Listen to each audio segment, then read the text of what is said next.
दोस्तों, पटना उच्च न्यायालय अर्थात हाई कोर्ट पटना के अनुवादक परीक्षा की तैयारी आप सभी लोग कर रहे हैं। अमूमन मुझे नहीं लगता कोई ऐसा होगा जो ना कर रहा हो और अभी वो मेरा वीडियो देख रहा होगा। जो लोग नहीं कर रहे हैं, अगर वे लोग देख रहे हैं तो ये बहुत अच्छी बात है। कम से कम उन्हें भविष्य में होने वाली परीक्षा की जानकारी भी मिल जाएगी। पटना उच्च न्यायालय की जो परीक्षा हो रही है उसमें एक चीज तो सर्वविदित है कि इसमें आप लोगों से जो प्रश्न पूछे जाएंगे उसमें कुछ न कुछ कहीं ना कहीं पटना या बिहार के इतिहास और भूगोल की भी बात कही जाएगी। परीक्षा की तिथि 7 है और जी हाँ, शायद संभावित 7 है। तो मैं आज की चर्चा में कुछ ऐसे प्रश्न लेकर के आया हूँ, या कह लें कि आज मैं कुछ ऐसी बातें लेकर के आया हूँ जिसमें से कुछ प्रश्न आपको उच्च न्यायालय की परीक्षा में पूछा जा सकता है। देखिए, सबसे पहले उच्च न्यायालय की परीक्षा देने जा रहे हैं आप लोग, तो उच्च न्यायालय के बारे में जान लें। इसकी स्थापना सन 1916 में हुई थी। ये एक जनरल नॉलेज का प्रश्न आपका बन सकता है। इसकी स्थापना सन 1916 में हुई थी और पटना उच्च न्यायालय के अधीन बिहार के सभी जिलों के सत्र न्यायालय आते हैं। सेशन कोर्ट जिसे अंग्रेजी में कहा जाता है। और उसके बाद इसके अलावा पंचायती व्यवस्था, पंचायती राज व्यवस्था, आप लोगों को पता है कि राज्यों में पंचायतों की दीवानी के जितने मामले होते हैं उसके भी, दीवानी का मतलब हो गया दो तरह के होते हैं। दीवानी मतलब आपके जमीन जायदाद के जो झगड़े होते हैं उनका निपटान भी आप पटना उच्च न्यायालय में करते हैं। इसके आगे बढ़ते हैं। प्रशासनिक दृष्टिकोण से बिहार को 9 प्रमंडल, 9 प्रमंडल, ध्यान रखिएगा, प्रमंडल नया शब्द आपको लग रहा होगा, तथा 38 मंडल, मंडल मतलब जिला कहा गया है, 9 प्रमंडल तथा 38 मंडल में बांटा गया है। इनमें से 101 अनुमंडलों, 534 प्रखंडों और 8,471 पंचायतों तथा 45,103 गांवों में बांटा गया है। मतलब एक, जितने जिले हैं, अगर जिलों को इस तरह से बांटा जाए तो 101 अनुमंडल होंगे, 534 प्रखंड होंगे और 8,471 पंचायतें होंगी। और गांव की अगर संख्या देखें तो 45,103 गांव हैं। शहरों की संख्या 130 है। इसके बाद हम आगे चलते हैं। पटना उच्च न्यायालय की बात है तो कानून व्यवस्था भी इन्हीं के नियंत्रण में होगा। तो इनका जो कानून व्यवस्था है, इनके संचालन के लिए 41 पुलिस जिले और जिला दोनों में अंतर होता है, ध्यान रखिएगा कि एक पुलिस स्टेशन 2-3 जिले को, या फिर एक जिले में 3-4 पुलिस जिला हो सकता है एक जिले के हिसाब से। तो पुलिस जिला अलग चीज है, ध्यान रखिएगा। तो 41 पुलिस जिले हैं जिसके अंतर्गत कुल 853 थाने हैं और इसमें 4 रेलवे पुलिस जिला, रेलवे पुलिस जिला फिर वही हो गया, और 40 रेलवे के थाने भी शामिल हैं। रेलवे पुलिस स्टेशन जिसे आप लोग कहते हैं, जिसे हिंदी में थाना कहते हैं। अब हम थोड़ा सा इसके पहाड़, पर्वत, दलदल और इसकी खेती के बारे में थोड़ा सा जान लें। जो भी प्रश्न मैं बता रहा हूं आज, इनमें से कुछ ना कुछ आएगा ही आएगा, क्योंकि उसके भूगोल की, भौगोलिक कुछ जानकारी मैंने इकट्ठा किया है। बिहार के पहाड़ी अंचल हैं, इसमें उत्तर का पर्वतीय प्रदेश जो है उसे सोमेश्वरा श्रेणी का हिस्सा माना जाता है। सोमेश्वर, सोमेश्वर भगवान शिव को कहा जाता है। तो उत्तर का पर्वतीय प्रदेश यहाँ सोमेश्वर श्रेणी का हिस्सा है, मतलब सोमेश्वर पर्वतांचल हो जाता है। और इस श्रेणी की औसत ऊंचाई 455 मीटर है। ये एक सामान्य ज्ञान का प्रश्न बनेगा कि 455 मीटर है। और इस सोमेश्वर श्रेणी का जो सर्वोच्च शिखर है वो 874 मीटर ऊंचा है। आगे है सोमेश्वर श्रेणी के दक्षिण में, ये आप मान सकते हैं कि इसका मुहाना या मानचित्र, सोमेश्वर श्रेणी के दक्षिण में तराई क्षेत्र है। और तराई क्षेत्र अमूमन जो जलीय क्षेत्र होता है, नदी का किनारा होता है, उसे तराई कहा जाता है। और यह दलदली क्षेत्र है, यहाँ साल वृक्ष के घने जंगल है। तो एक और प्रश्न बना कि ये जो दलदली क्षेत्र है या तराई क्षेत्र है, इसमें कौन से वृक्ष पाए जाते हैं? साल कहा जाता है। तो इसकी लकड़ी बहुत मजबूत मानी जाती है और इसके फर्नीचर खूब बनते हैं। इसके घने जंगल हैं, कहाँ है? सोमेश्वर श्रेणी के हिस्से में, तराई क्षेत्र में। उसके बाद आता है इन जंगलों में प्रदेश का इकलौता बाघ अभयारण्य, अभयारण्य मतलब लायन सफारी या टाइगर सफारी, बाघ मतलब टाइगर हो गया, तो टाइगर सफारी क्या नाम है उसका, वाल्मीकि नगर में स्थित है। मतलब बंगाल में बिहार का जो बाघ अभयारण्य है वह वाल्मीकि नगर में स्थित है। आगे बढ़ते हैं तराई क्षेत्र के बारे में।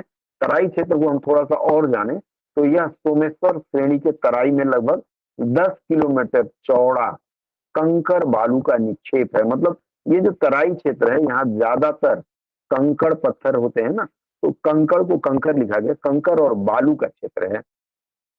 और यह क्षेत्र, इसमें इसके दक्षिण में आपने एक तरफ तो देखा, अब दक्षिण में तराई उप क्षेत्र है, और ये जो दक्षिण का जो क्षेत्र है वह दलदली है। इसके बाद तराई के बाद जैसे 3-4 भागों में कैसे बांटते हैं, उसी तरह पहला तराई क्षेत्र हो गया। इसके बाद होता है भांगर क्षेत्र। भांगर क्षेत्र जो है यह पुराना जलोढ़ क्षेत्र है, जल से ओढ़े हुए, मतलब जल को ओढ़े हुए जलोढ़ बोला गया है। तो यह जलोढ़ क्षेत्र है, सामान्यतः आसपास के क्षेत्र से 7 से 8 मीटर ऊंचा रहता है। ये जलोढ़ क्षेत्र जो है वह भांगर क्षेत्र का जलोढ़ क्षेत्र सामान्य सतह से 7-8 मीटर ऊंचा रहता है। इसके बाद जो तीसरा क्षेत्र है वह है खादर क्षेत्र, इसको कहते हैं। इसका विस्तार कहां से है, इसका विस्तार गंडक से कोसी नदी के क्षेत्र तक सारे उत्तरी बिहार में, पूरा उत्तरी बिहार को 2 भागों में बांटा गया, आगे हम देखेंगे। तो सारे उत्तरी बिहार में गंडक से कोसी नदी तक ये जो खादर क्षेत्र है उसका विस्तार है। और ये जो कोसी गंडक, ये जो नदियां हैं बिहार की बड़ी खतरनाक नदियां मानी जाती हैं। इनमें प्रत्येक वर्ष बाढ़ आती रहती है, तो प्रत्येक वर्ष आने वाली बाढ़ के कारण यह क्षेत्र बहुत उपजाऊ है। आपको शायद पता ही होगा कि जब भी किसी क्षेत्र में अधिक बाढ़ आती हो तो नदी अपने साथ साथ बहुत कुछ उर्वरा शक्ति भी लेकर के आती है और वह क्षेत्र बहुत उपजाऊ हो जाता है। और पर एक समस्या रहती है कि जब भी बाढ़ आएगी वह क्षेत्र तबाही के बीच में घूमेगा, अर्थात उसमें तबाही भी खूब होती है। यह बाढ़ उपजाऊ तो बनाती है लेकिन क्षेत्र को तबाही की ओर भी ले जाती है। अब हम आगे बढ़ते हैं, पहाड़ी भाग को और जरा अच्छे से हम समझने का प्रयास करें। तो पहाड़ी भाग में इसमें राजगीर की पहाड़ियां आती हैं। राजगीर काफी लोग घूमने जाते हैं और राजगीर की पहाड़ियां काफी चर्चित है। गीत गाया पत्थरों ने एक फिल्म बनी थी, उसमें भी यहाँ के दृश्य दिखाए गए हैं। उसके बाद अगला है बराबर की पहाड़ियां, अगला है तीसरा है बटेश्वर की पहाड़ियां, चौथा है कैमूर की पहाड़ियां, पांचवा है ब्रह्मयोनी पहाड़ी, छठा है प्रेतशिला पहाड़ी, और सातवां है रामशिला पहाड़ी। अर्थात इसके जो पहाड़ी क्षेत्र है उसे 7 भागों में बांटा गया है। इस प्रश्न को आप लोग थोड़ा सा ध्यान रखिएगा, ध्यान रख करके जाइएगा। इसके बाद हम आगे बढ़ते हैं। आगे जो क्षेत्र आता है वह है दलदली क्षेत्र। दलदली का मतलब दलदल होता है, पानी से भरा हुआ, कीचड़ भरा हुआ और खतरनाक भी माना जाता है। तो सामान्यतः ये जो दलदली क्षेत्र है इसे चौर कहा जाता है। और यह क्षेत्र बिहार के कई भौगोलिक विशेषताओं का भी प्रदेश है। ये जो दलदल होते हैं, आप लोगों ने फिल्मों में देखा होगा कि आदमी फंस गया तो डूबता चला जाता है। और अमेजन जो रिवर है, अमेजन के बारे में आपने सुना होगा, वहां इस तरह के दलदली क्षेत्र काफी हैं। तो यहाँ बिहार में जो कई दलदली भाग हैं वे इतने विशाल हैं कि उनमें जैव विविधताओं के अतिरिक्त क्या मिलता है, जैव विविधताएं मतलब पेड़ पौधे, जीव जंतु, उनके अतिरिक्त नदियों का उद्गम स्थल भी है। इसमें पटना, नालंदा तथा मुंगेर जिले में जल जमाव का क्षेत्र ताल क्षेत्र कहा जाता है। अगर ताल क्षेत्र की परिभाषा आ जाए तो आप कह सकते हैं कि जल जमाव का जो क्षेत्र है उसे ताल क्षेत्र कहा जाता है, और वह क्षेत्र है पटना, नालंदा तथा मुंगेर जिलों में। आगे बढ़ते हैं। अब इसके बाद हम जानते हैं फसलों के बारे में। देखिए, फसलों की अगर बात करें तो भादो महीना भदई बोलते हैं, शरदकालीन यह फसल है और यह मानसून पूर्व की वर्षा पर आधारित फसलें होती हैं जो भादो महीने, सावन भादो आपने पढ़ा होगा। अब तो अंग्रेजी में लोग पढ़ने लगे, तो अगस्त या सितंबर का महीना सावन भादो का महीना होता है। तो ये भदई होता है और इसके अंतर्गत भदई में मक्का, ज्वार, जूट तथा धान की कुछ विशेष किस्में उगाई जाती है। तो अगर फसल में से भदई फसल आए तो आप इसका लिख सकते हैं। उसके बाद अगहन मास बोलते हैं, यह अगहन मास शीतकाल में होता है। यह बिहार की कृषि में अगहनी फसल सबसे बढ़िया फसल माना जाता है, सबसे अच्छी फसल है। और इसकी बुआई शुरू होती है जून में और दिसंबर में यह तैयार हो जाता है। आप लोग जाएंगे तो हो सकता है अगहनी फसल कुछ बची हो, अगर पूरी कटाई नहीं हुई होगी तो। और अगहनी फसल में धान प्रमुख आता है। आप लोगों ने ज्यादातर रबी और खरीफ के बारे में सुना होगा, लेकिन यहाँ अब फिर आगे बढ़ते हैं रबी के बारे में। रबी बसंत काल में, वसंत मतलब फरवरी से शुरू होता है, तो इसमें गेहूं, जौ, चना, खेसारी, मटर, मसूर, अरहर, सरसों, अलसी, ये चीजें अधिक होती हैं। इसमें ज्यादातर आप कह सकते हैं तिलहन वाले फसल ज्यादा होते हैं और इनकी बुआई अक्टूबर नवंबर महीने में होती है। गर्मी के प्रारंभ होने तक ये तैयार हो जाते हैं और फिर कटाई शुरू होती है। राज्य में कुल भूमि की 1/3 हिस्से पर रबी फसल बोई जाती है, मतलब काफी हिस्से में बोई जाती है। इसके बाद गर्मा बोलते हैं। गर्मा मतलब जो ग्रीष्मकालीन, गर्मी के दिन में हो। ये आर्द्र भूमि, आर्द्र मतलब मॉइस्ट जिसे कहा जाता है, आर्द्र भूमि वाले क्षेत्र में विशेष किस्म की धान, फिर मक्का तथा सब्जियों की खेती होती है। और सिंचाई व्यवस्था में प्रगति जब शुरू हुई है तो उसके साथ गर्मा कृषि जो है, गर्मी ग्रीष्मकालीन जो कृषि है, उसमें भी बहुत अच्छी वृद्धि हुई है। कुछ विशेष फसल जान लें। हाजीपुर का केला बहुत प्रसिद्ध है पूरे भारत भर में। दरभंगा का आम और मखाना, और मुजफ्फरपुर की लीची। और मुजफ्फरपुर लीची के साथ साथ शहद भी मुजफ्फरपुर में बहुत बढ़िया होता है। अब हम यहाँ तक बढ़े हैं तो थोड़ा नहरों की बात सुन लें। देखिए, नहरों में इसमें सोन नहर है, जो सोन नदी से डिहरी के समीप निकाली गई है। इन नहरों की कुल लंबाई 1600 किलोमीटर है तथा इसका जो सिंचित क्षेत्र है, मतलब जहां इन नहरों से सिंचाई की जाती है, वह है 5,35,030 हेक्टेयर। अगर इन नहरों का विस्तार देखें तो पश्चिम में भोजपुर, बक्सर और रोहतास, पूर्व में पटना, औरंगाबाद, जहानाबाद तथा गया जिले के अधिकांश क्षेत्रों में ये सोन नदी के नहर से सिंचाई होती है। इसके बाद आता है त्रिवेणी नहर। यह त्रिवेणी नहर है। 300, त्रिवेणी का मतलब 3 तरह का मुहाना हो, त्रिवेणी संगम भी कहा जाता है। यहाँ पश्चिम बंगाल में भी त्रिवेणी नामक एक जगह है जहाँ 3 नदियों का मुहाना है। तो यहाँ 377 किलोमीटर लंबी नहर है, जो गंडक नदी पर बांध बनाकर किया गया है। और यह पूर्वी तथा पश्चिमी चंपारण के 85,980 हेक्टेयर भूमि की सिंचाई करता है। कुछ कठिन प्रश्नों में इस तरह का प्रश्न आपको मिल सकता है। इसके बाद त्रिवेणी के बाद आता है गंडक नहर। गंडक नहर त्रिवेणी बांध के समीप ही बनाया गया है, जो वाल्मीकि नगर के समीप निकाली गई नहरों से बिहार के चंपारण, छपरा, मुजफ्फरपुर तथा दरभंगा जिले में सिंचाई करता है। वाल्मीकि नगर की एक विशेषता मैंने और बताया था कि यहाँ बाघ अभयारण्य है, मतलब टाइगर रिजर्व है। आगे बढ़ते हैं। इसके बाद कोसी नगर। कोसी नगर को बिहार का शोक कहा जाता है, पहले से आजकल तो शायद कम है। कोसी नहर, कोसी में जब भी बाढ़ आएगी ना तो गांव के गांव बह जाते हैं, तो कोसी के ऊपर नहर बनाया गया और इससे कुछ न कुछ बाढ़ के संकट पर नियंत्रण करने का प्रयास किया गया। यह 1954 में नेपाल सरकार के साथ हुए समझौते के अंतर्गत कोसी नदी पर कहा, भीमनगर के समीप बांध बनाया गया और ये पश्चिमी कोसी तथा पूर्वी कोसी का यही निर्माण हुआ। उसके बाद इस नहर प्रणाली से सुपौल, सहरसा, मधेपुरा, पूर्णिया, अररिया जिला में लगभग 9.96 लाख हेक्टेयर भूमि की सिंचाई करता है। इसके बाद अगली नहर है, वह है कमला नहर।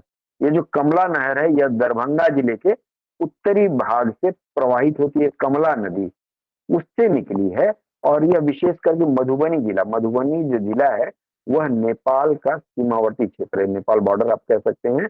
और उसके बाद आता है बड़ुआ।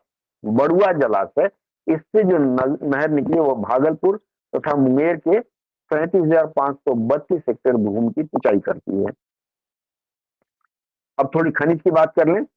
खनिज जब बिहार में झारखंड था उस समय तो अभ्रक वगैरह की काफी खनिजें थी यहाँ पर, लेकिन झारखंड अलग होने के बाद खनिजों की कुछ कमी हुई है।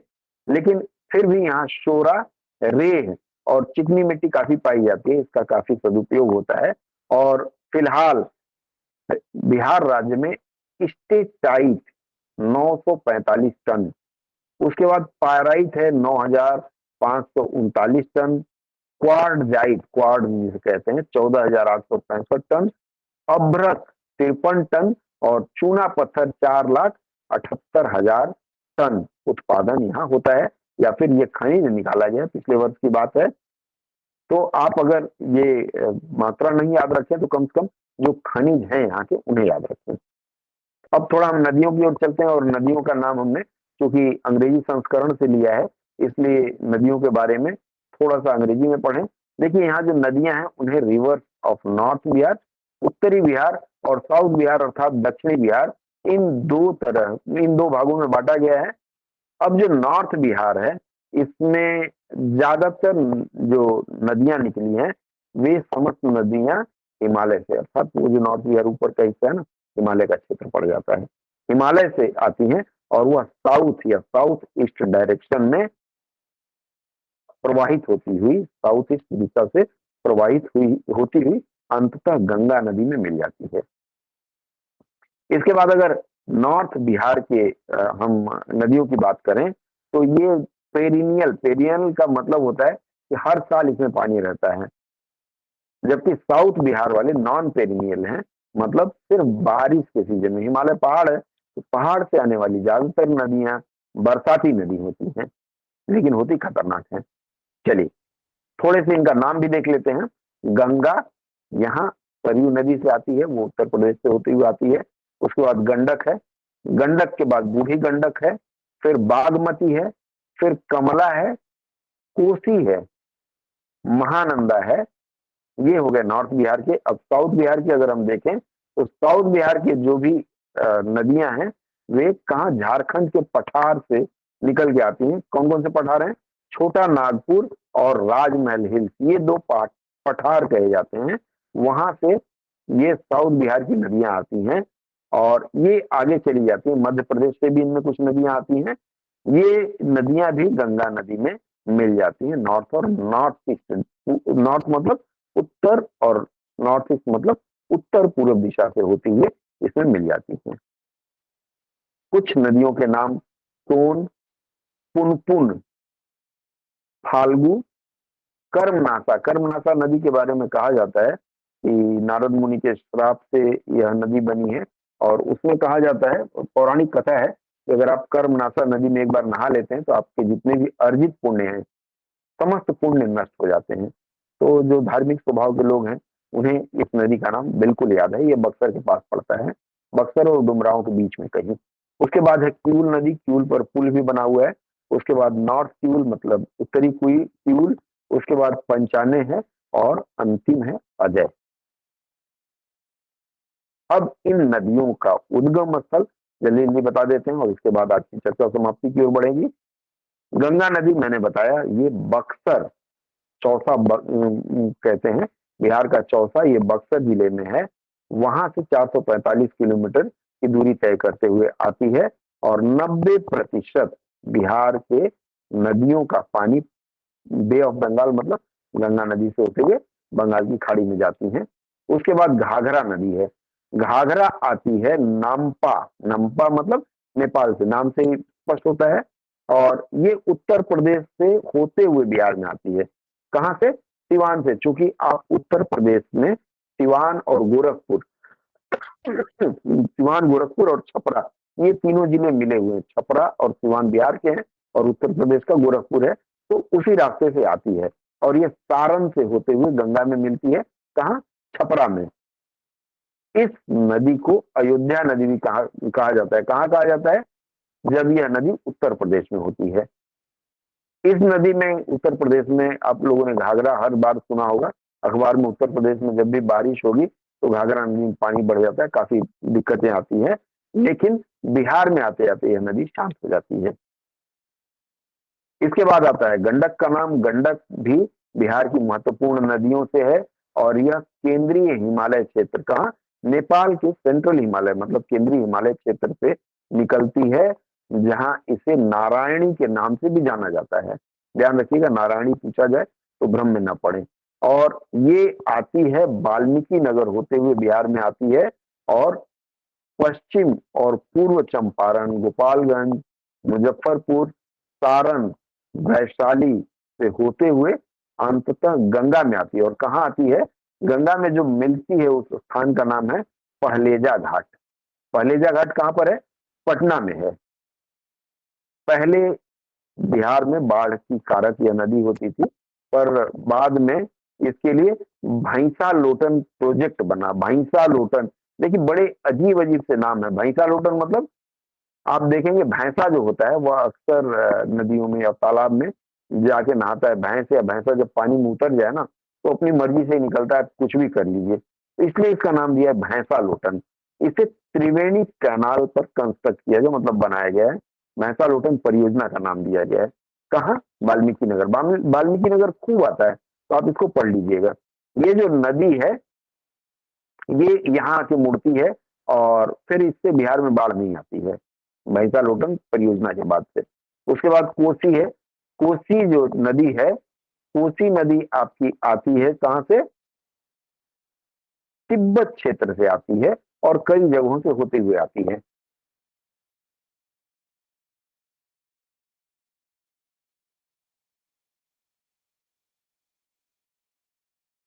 ठीक है, कई जगह से होते हुए आती है। और इसमें क्या होता है कि महाभारत रेंज ऑफ हिमालय, हिमालय का महाभारत क्षेत्र है, वहां से यह होती हुई आती है। और फिर इसमें कहा जाता है कि ये फिर त्रिवेणी में आती है। त्रिवेणी कहाँ? नेपाल की त्रिवेणी में। और फिर इसकी 3 धाराएं निकलती हैं, जिसमें से एक कोसी में आती है, और बाकी जो 3 प्रमुख धाराएं हैं वो तमूर, अरुण और तुंग कोसी रिवर में जाकर के मिलती हैं। इसके अलावा इसकी जो उपधाराएं हैं या शाखाएं हैं, तुंग कोसी रिवर अर्थात दूध कोसी, लिखू, खोला, तामा कोसी, भोटे कोसी और इंद्रावती हैं। और ये सब कोसी नदी की सहधाराएं हैं या उपधाराएं हैं। इसके बाद 5वां है महानंदा। महानंदा जो है यह महाभारत रेंज से आती है, नेपाल से। और किशनगंज, किशनगंज कहाँ पड़ता है? किशनगंज पश्चिम बंगाल का बॉर्डर भी पड़ जाता है, तो किशनगंज से यह प्रवेश करती है और पूर्णिया जिला होते हुए, पूर्णिया भी पश्चिम बंगाल से सटे हुए है, अंततः गंगा में मिल जाती है। North western region of Katihar जिला, कटिहार जिले के नॉर्थ वेस्ट, मतलब नॉर्थ का मतलब उत्तर और वेस्ट का मतलब पश्चिम हिरे से। और यह क्या है कि सिंचाई के लिए बहुत अच्छा साधन है, और किशनगंज बेसिन कहा जाता है पूर्णिया कटिहार डिस्ट्रिक्ट से। ठीक है, इस क्षेत्र में जूट, चावल और गेहूं की खूब खेती होती है। तो उनके बारे में मैंने आपको पहले ही बताया कि यह साउथ बिहार की नदी है, और ये अमरकंटक हिल, कहाँ? मध्य प्रदेश में है अमरकंटक पहाड़ियां, वहां से आती है और झारखंड होते हुए बिहार में आती है। बिहार कहाँ? रोहतास में और औरंगाबाद जिले से। और अंततः फिर गया में मिल जाती है। कहाँ मिलती है? दानापुर, पटना में। और साउथ बैंक ट्रिब्यूटरी, मतलब ये साउथ बैंक की जो शाखा है, उपधारा कह सकते हैं गंगा की, ये 760 किलोमीटर की है और ये सबसे लंबी धारा मानी जाती है। 1869 से 1874 तक ब्रिटिश सरकार के दौरान इस पर एक कैनाल सिस्टम बनाया गया। कैनाल का मतलब होता है इससे नहर बनाई गई थी, और तब से ये जो नहर है वह कैमूर, रोहतास, बक्सर, भोजपुर, औरंगाबाद, अरवल और पटना जिले में सिंचाई का बहुत बड़ा साधन है। इसके बाद है पुनपुन नदी। पुनपुन जो है तो यह दक्षिण बिहार की सबसे महत्वपूर्ण दूसरी नदी है, और यह आती है छोटा नागपुर पठार से। कहाँ? पलामू जिला। पलामू कहाँ है? झारखंड में। और फिर बिहार में आती है कहाँ से? औरंगाबाद से। और यहाँ अरवल से होते हुए, पटना होते हुए, और फिर गंगा में आती है। कहाँ आती है? फतवा जगह का नाम है, वह पटना में है। उसके बाद फाल्गु नदी है। फाल्गु नदी छोटा नागपुर पठार से आते हुए, मतलब झारखंड से, यह है लीलांजन। लीलांजन मतलब नीरांजना, दोनों नाम है इसका। वहां से होते हुए बिहार से गया में आती है, बिहार की गया में, और फिर बोध गया जाती है, फिर मोहना बन करके, मोहना उपधारा बन करके, और फिर ये फाल्गु रूप में बनती है। बाद में इसका जो किनारा है काफी चौड़ा हो जाता है, लगभग 820 मीटर का, और बाद में ये जहानाबाद होते हुए, नालंदा जिले से होते हुए गंगा नदी में ताल क्षेत्र में आकर के, ताल क्षेत्र भी पटना में है, मतलब पटना आप कह सकते हो चारों तरफ से मुझे लगता है नदियों से ही घिरा हुआ है, सभी सारी नदियां गंगा में वहां मिलने आती है। और इसका काफी महत्व है, धार्मिक महत्व है, किसके लिए? हिंदुओं और बुद्धों के लिए। टूरिस्ट स्पॉट भी है, मतलब महाबोधि मंदिर है यहाँ, विष्णुपद मंदिर है, और ये सब फाल्गु नदी के किनारे स्थित है। इसके अलावा फाल्गु को निरंजना नदी के बारे में कुछ शास्त्रों में, हिंदू शास्त्रों में वर्णित किया गया है, निरंजना नदी। इसके बाद कर्मनासा, मैंने बताया कर्मनासा क्या है, कैमूर क्षेत्र में है, और ये विंध्याचल क्षेत्र से आती है। कहाँ से? सरोगाड से, कैमूर जिला बिहार से, और फिर ये वाराणसी होते हुए गाजीपुर जिला, उत्तर प्रदेश का जिला है, गाजीपुर से होते हुए फिर बिहार में आती है, कहाँ? चौसा बक्सर, और फिर यहाँ गंगा में मिल जाती है। कर्मनासा उत्तर प्रदेश और बिहार का एक सीमा बनाती है, मतलब बाउंड्री बनाती है, और काफी दूरी तक ये सीमा बांधती है। मैंने आपको बताया कर्मनासा को अनहोली, मतलब इसको सही नहीं मानते हैं। उसके बाद है क्यूल, क्यूल नदी आती है तीसरी हिल क्षेत्र, गिरिडीह जिला, झारखंड से, और उसके बाद ये बिहार में आती है, कहाँ से? सत पहाड़ी हिल, मतलब ये पहाड़ी क्षेत्र से आती है, कहाँ? जमुई जिले में है। और फिर इसके बाद ये लखीसराय, और लखीसराय के बाद राहू घाट, राहू घाट से हरोहर नदी बनती है, और उसके बाद साकरी नदी नवादा जिला से होते हुए, शेखपुरा होते हुए, और अंततः फिर ये गंगा में सूरज घाट, अर्थात लखीसराय में है ये सूरज घाट, वहां आकर के गंगा में मिल जाती है। उसके बाद हम आते हैं अजय, अंतिम है, और अजय नदी कहाँ से? चकई ब्लॉक, कहाँ? जमुई बिहार से होते हुए आती है, और झारखंड होते हुए, पश्चिम बंगाल होते हुए, मैंने आपको बताया भागीरथी में मिलती है। बाकी नदियां सब कहाँ मिलती हैं? गंगा में, लेकिन ये जो अजय नदी है ये सिर्फ भागीरथी नदी में, भागीरथी कहाँ है? पश्चिम बंगाल में है, कटुआ जिला है, और वहां मिलती है, और वहां आकर के फिर इसका समापन हो जाता है, या ये दूसरे उसमें मिल जाती है। आज की चर्चा, महत्वपूर्ण चर्चा, बस यही समाप्त करना चाहूंगा। अगली चर्चा में फिर मैं आप लोगों से बात करूंगा कुछ नई बातों के साथ, और तब तक के लिए रात भी हो गई है, आप लोग अपनी पढ़ाई जारी रखिए। अगली चर्चा में हम फिर मिलेंगे, और फिर कुछ महत्वपूर्ण बातों के साथ चर्चा होगी। तब तक के लिए आप सबको शुभ रात्रि, अच्छे से परीक्षा दीजिए, इस शुभकामना के साथ